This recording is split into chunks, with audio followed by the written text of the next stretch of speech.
विवाह पंचमी व्रत कथा। भक्तजन। बहुत प्राचीन काल में जनकपुरी नाम का एक पवित्र स्थान था, जहां राजा जनक अपनी तपस्या, धर्म, सत्य और करुणा के लिए पूरे विश्व में विख्यात थे। वह राजा धन का लोभी नहीं, बल्कि धर्म का साधक था। कहा जाता है कि जिस राज्य का राजा धर्म प्रिय हो, वहां की धरती स्वयं स्वर्ग के समान हो जाती है। ऐसा ही राज्य था मिथिला, जहां वृक्षों में शांति गूंजती थी, नदियां शुद्ध जल से बहती थीं और आकाश में देवताओं का रहना एक सामान्य अनुभव जैसा लगता था। एक दिन राजा जनक खेतों में हल चला रहे थे, क्योंकि वह मानते थे कि भूमि माता की सेवा करना ही वास्तविक धर्म है। उसी समय हल के फाल से धरती फटी और उसमें से एक दिव्य कन्या प्रकट हुई। उस कन्या के तेज से ऐसा लगा जैसे सूर्य की अग्नि धरती पर उतर आई हो और चंद्रमा की शीतलता उस अग्नि को संतुलित कर रही हो। उस दिव्य बालिका को देखकर राजा जनक का मन अपार प्रेम से भर गया। उन्होंने उसे उठाया, अपने हृदय से लगाया और कहा, यह मेरी पुत्री है, मेरी प्राण प्रिय है। राजा उसे लेकर राजमहल आए और रानी सुनैना के साथ मिलकर उस बालिका का नाम रखा सीता। सीता बचपन से ही अनुपम रूप, सौम्यता, करुणा और शील की मूर्ति थी। ऐसा लगता था कि स्वयं प्रकृति ने अपने हाथों से इस कन्या का निर्माण किया हो। जैसे जैसे वह बड़ी हुई, उनकी कीर्ति चारों दिशाओं में फैलने लगी। जो भी उन्हें देखता कह देता कि यह कोई साधारण कन्या नहीं, बल्कि देवी स्वरूपा है। समय बीतता गया और सीता के विवाह का विचार राजा जनक के मन में उठने लगा। वे कहते, जिस पुरुष में धर्म, शौर्य, करुणा और सत्य का सामंजस्य होगा, वही इस देवी तुल्य कन्या का भाग्यवान पति होगा। किंतु सीता का विवाह सामान्य रीति से होना संभव नहीं था। राजा जनक के पास महर्षि शिव का धनुष था, जिसे कोई भी योद्धा हिला तक नहीं सकता था। यह धनुष भगवान शिव का अतिशय भारी और तेजस्वी धनुष था, जिसे स्वयं देवताओं ने भी सम्मान पूर्वक देखा था। राजा जनक ने निश्चय किया कि जो इस धनुष को प्रत्यंचा चढ़ा देगा, वही सीता का पति बनेगा। समय बीत रहा था, परंतु कोई भी राजा, योद्धा या देवकुल का वीर इस धनुष को हिला तक न सका। सभी लौट जाते और राजमहल में एक शांत प्रतीक्षा का माहौल बन जाता। परंतु कहते हैं कि हर महान घटना के पहले एक दिव्य मौन उतरता है। वही मौन मिथिला में फैला हुआ था, क्योंकि स्वयं भगवान राम वहां आने वाले थे। उधर अयोध्या में राजा दशरथ की चारों संतानों ने अपनी में धर्म, नीति, वीरता और सौम्यता से सबका हृदय जीत लिया था। गुरु विश्वामित्र जब अयोध्या आए, उन्होंने राम और लक्ष्मण को अपने साथ वनों में राक्षसों के विनाश के लिए साथ लिया।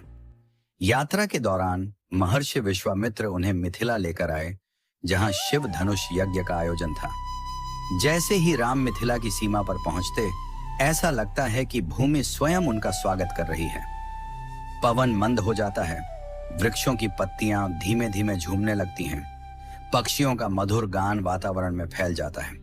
जब पहली बार राम का दिव्य चरण मिथिला की पावन भूमि पर पड़ता है, तभी अदृश्य रूप से प्रकृति घोषणा कर देती है, वह मिलन अब निकट है, जिसके लिए युगों युगों से देवता प्रतीक्षा कर रहे थे। उधर राजमहल में सीता खिड़की से बाहर देख रही थी। उन्हें पता भी नहीं था कि जो पुरुष उनके जीवन में भाग्य के रूप में आने वाला है, वह उसी क्षण मिथिला में प्रवेश कर चुका है। जब राम और लक्ष्मण मिथिला में भ्रमण करते हुए बगीचों में प्रवेश करते हैं, तभी सीता अपनी सखियों के साथ वहां पुष्प तोड़ने आती है। उनके मन में एक अजीब सी बेचैनी थी, जैसे कोई प्रिय आत्मा बहुत निकट आ चुकी हो। और तभी उनकी दृष्टि राम पर पड़ती है। क्षण भर के लिए समय थम जाता है। सीता के हाथ से पुष्प टोकरी गिर जाती है। राम भी उसी क्षण अपने पथ पर रुक जाते हैं। दोनों की आंखें मिलती हैं।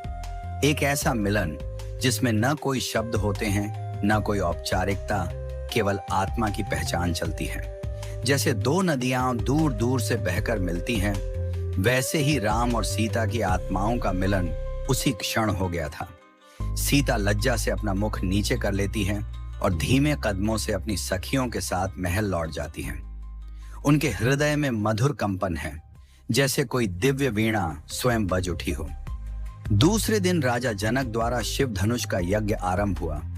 अनेक राजाओं, महारथियों, वीरों और योद्धाओं ने उस धनुष को उठाने का प्रयास किया, किंतु सब व्यर्थ रहे। सब थक कर बैठ गए और वातावरण में निराशा फैलने लगी। तभी महर्षि विश्वामित्र ने मुस्कुराकर कहा, राजन, मेरे साथ अयोध्या के राजकुमार राम उपस्थित हैं। यदि आप अनुमति दें तो वे भी प्रयास कर सकते हैं। राजा जनक ने आदर पूर्वक कहा, यदि यह दिव्य युवक चाहे तो अवश्य प्रयास करे।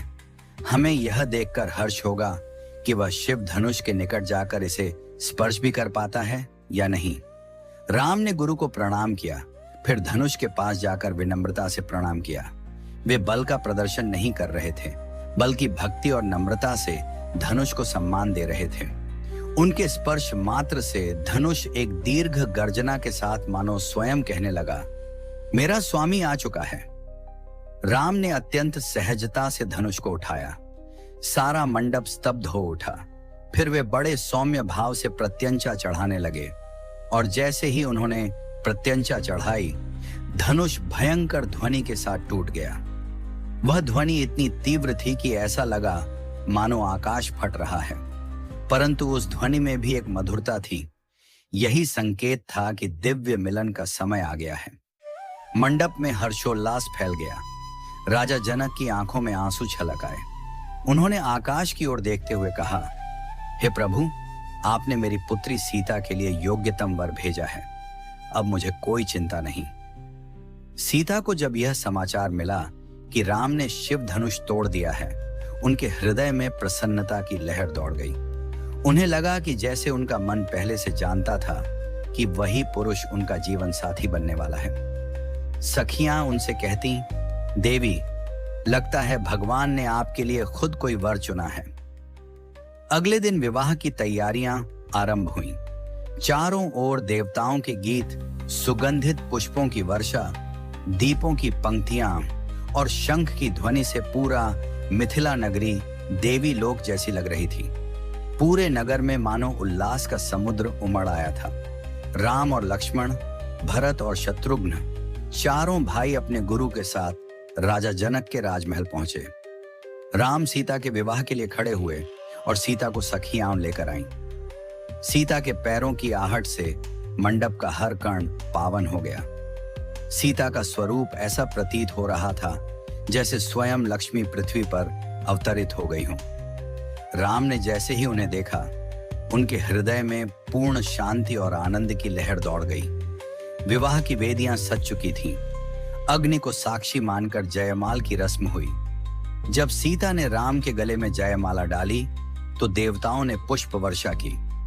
फिर जब राम ने सीता के गले में जयमाला डाली, पूरे विश्व में एक दिव्य सुगंध फैल गई। ऐसा लग रहा था कि स्वयं ब्रह्मांड इस मिलन का उत्सव मना रहा हो। अग्नि के 7 फेरे आरंभ हुए। हर फेरे के साथ राम और सीता ने एक दूसरे से जीवन भर साथ रहने, धर्म निभाने, स्नेह और विश्वास का व्रत लिया। सीता ने मन ही मन कहा, हे प्रभु, मैं आपके चरणों की दासी हूं। आपके बिना मेरा अस्तित्व अधूरा है। और राम ने शांत दृष्टि से उन्हें देखकर कहा, जनक नंदिनी, आप मेरी अर्धांगिनी हैं, मेरे जीवन की सहचरी हैं, मेरी शक्ति हैं। जब विवाह पूर्ण हुआ तो चारों ओर जय श्री राम, जय सीताराम की ध्वनि गूंज उठी। मिथिला नगरी उस दिन स्वर्ग बन गई थी। विवाह के बाद जब राम और सीता विदाई के लिए तैयार हुए तो जनक और सुनयना की आंखों में प्रेम और विरह दोनों थे। जनक बोले, बेटी सीता, आज तुम्हें विदा कर रहा हूं, पर मेरा हृदय तुम्हारे चरणों में ही रहेगा। तुमने मेरे जीवन को धन्य किया है। सीता ने पिताजी के चरणों में गिरकर कहा, पिताश्री, आपकी कृपा और प्रेम ही मेरा सबसे बड़ा धन है। राम ने प्रणाम कर कहा, राजन, मैं प्रतिज्ञा करता हूं कि आपकी पुत्री को कभी दुख की छाया भी स्पर्श न करने दूंगा। अशनाई के गीतों के बीच राम और सीता अयोध्या की ओर प्रस्थान करते हैं। मार्ग में वन, नदी, पर्वत सब जैसे उनके साथ चल रहे हों। उनके रथ के पीछे पीछे मानो हवा की गति भी मंद हो जाती है। ताकि देवताओं को भी यह दिव्य दृश्य देखने का अवसर मिल सके। जब वे अयोध्या पहुंचते हैं, महाराज दशरथ और माताएं राम और सीता को देखकर परम आनंदित हो जाते हैं। अयोध्या में भी उत्सव मनाया गया। दीपों की पंक्तियां, संगीत, फूलों की सजावट, सब कुछ ऐसा था जैसे स्वयं भगवान ब्रह्मा ने आयोजन किया हो। सीता ने अयोध्या पहुंचकर जिस प्रेम, आदर और वात्सल्य को पाया, उसने उनके मन को पूर्णतः संतुष्ट कर दिया। विवाह पंचमी का यह दिवस इसी दिव्य मिलन की स्मृति में मनाया जाता है। जो भक्त जन इस व्रत को श्रद्धा से करते हैं, उनके जीवन में सदैव सौभाग्य, शांति, प्रेम और समृद्धि बनी रहती है। यह व्रत हर मनुष्य को सिखाता है कि सच्चा मिलन केवल रूप, धन या बल से नहीं होता, बल्कि आत्मा की पहचान से होता है।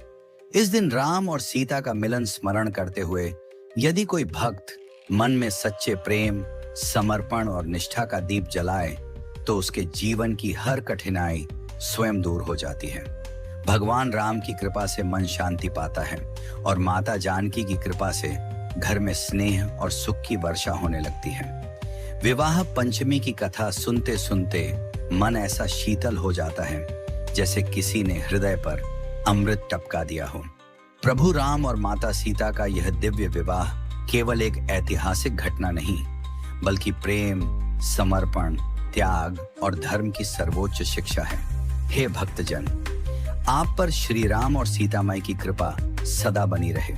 आपके घर में सदैव शांति, सुख और प्रेम की ज्योति जली रहे।